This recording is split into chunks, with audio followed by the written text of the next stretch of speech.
Hello dear student, welcome to the channel of I M foundation advice. आज हम सभी बच्चों का स्वागत करते हैं क्योंकि आज हम दोनों सर उपस्थित हुए हैं। कल होने वाले केमिस्ट्री का जो पेपर है सीबीएसई क्लास 12 का, उसकी पेपर स्ट्रेटेजी डिस्कस करने के लिए आए हैं। हम मूलतः इसमें दो विषयों पे बात करेंगे। यहाँ नवनीत सर भी सबसे पहले तो बच्चों को वेलकम पहले करेंगे, फिर हम आपको बताते हैं कि किन दो विषय पर हम लोग बात करेंगे। Welcome you all dear students to the channel of I am Foundation Admins। हम सभी आप लोगों का स्वागत करते हैं और आज डिस्कशन का मेन जो एस्पेक्ट्स है वो कल के पेपर के रिगार्डिंग है। लास्ट मिनट टिप्स होगा, आज आपको किस हिसाब से तैयारी करना है और एनसीईआरटी का कौन कौन सा चीज एक बार ओवरव्यू ले लेना है आपको, इस चीज के लिए डिस्कशन करेंगे। तो सबसे पहले तो हम सर से ही जानते हैं, जैसा कि केमिस्ट्री में 3 सेक्शन है, फिजिकल, इनऑर्गेनिक और ऑर्गेनिक। तो सर एक बार रफ ओवरव्यू बताइए, क्योंकि वैसे भी बहुत कम समय रह गया है कल के एग्जाम में।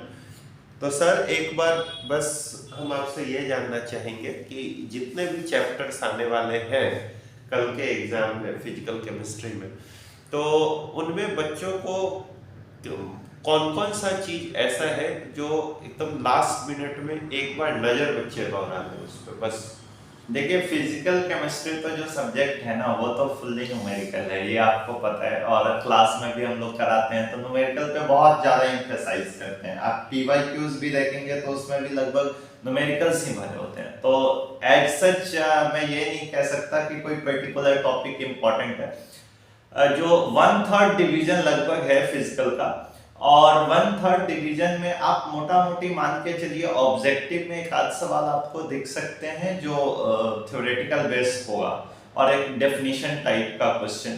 4-5 नंबर मेरे हिसाब से काफी है जो थ्योरेटिकल आएंगे, बाकी न्यूमेरिकल ही होगा। तो न्यूमेरिकल्स तो बच्चों को मैं तो कहूंगा कि मैंने आपको क्लास में जितना कराया है ना, बस उतना न्यूमेरिकल्स आप कर लो, that is more than enough.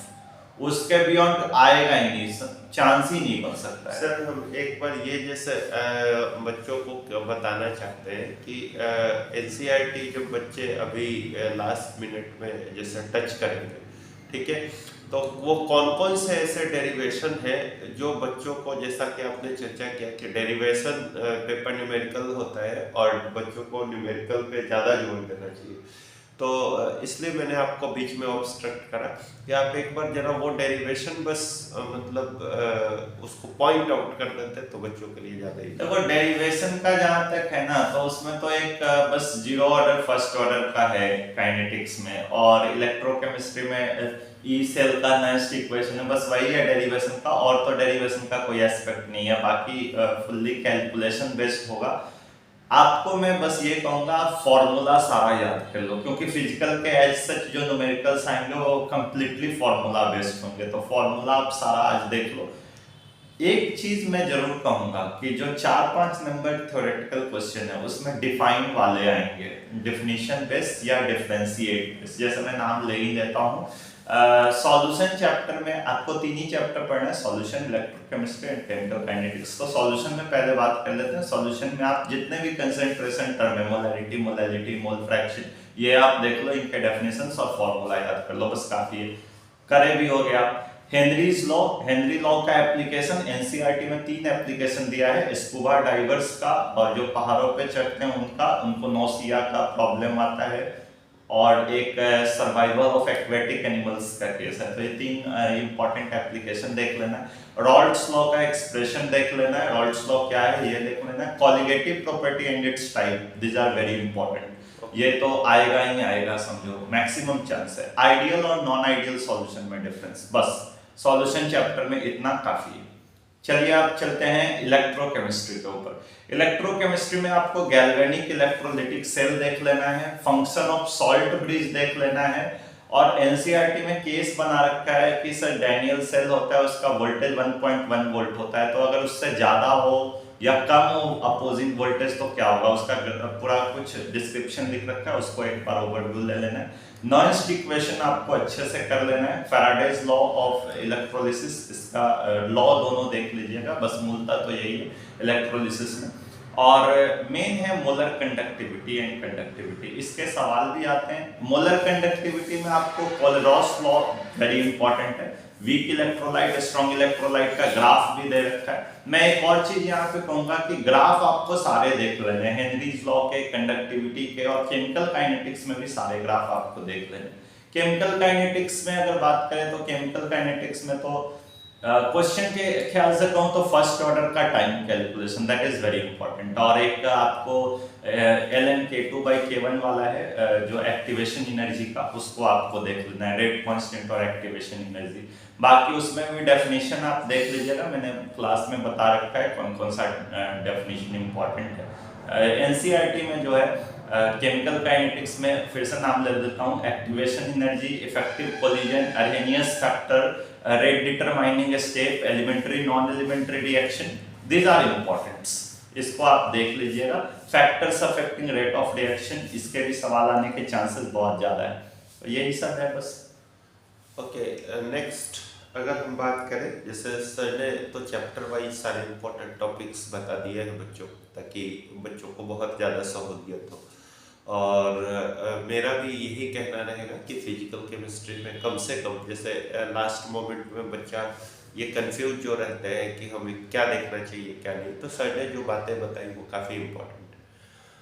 अगर नेक्स्ट हम बात करें केमिस्ट्री के सेक्शन में, तो इनऑर्गेनिक और ऑर्गेनिक केमिस्ट्री आता है। तो इनऑर्गेनिक और ऑर्गेनिक केमिस्ट्री के सेक्शन में बच्चों में मैं आपको बता दूं कि सबसे पहले तो मेरे हिसाब से बच्चों को कोऑर्डिनेशन केमिस्ट्री का लास्ट मिनट रिवीजन में बता दूं आपको कि केमिस्ट्री में, कोऑर्डिनेशन केमिस्ट्री में आपको सबसे ज़्यादा आपको आइसोमेरिज्म पढ़ना चाहिए। अभी आइसोमेरिज्म आप एक बार देख लीजिए, और आप बॉन्डिंग उसका देख लीजिए, CFT का थ्योरी देख लीजिए, और बाकी उसमें जो diamagnetic, paramagnetic given complex compound के अंदर आपको चेक करने के लिए आएगा, तो वो आपको देख लेना। मेरे हिसाब से इतना काफ़ी है इनऑर्गेनिक के लिए।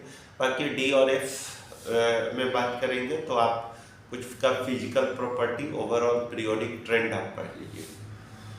अगर हम बात करते हैं इसमें ऑर्गेनिक केमिस्ट्री में, तो मेरा बच्चों से कहना बस ये है कि आप जितने चैप्टर हैं उसमें सबसे ज़्यादा आप नेम रिएक्शन पे फॉलो करेंगे। नेम रिएक्शन को पकड़िए, टेस्ट को पकड़िए।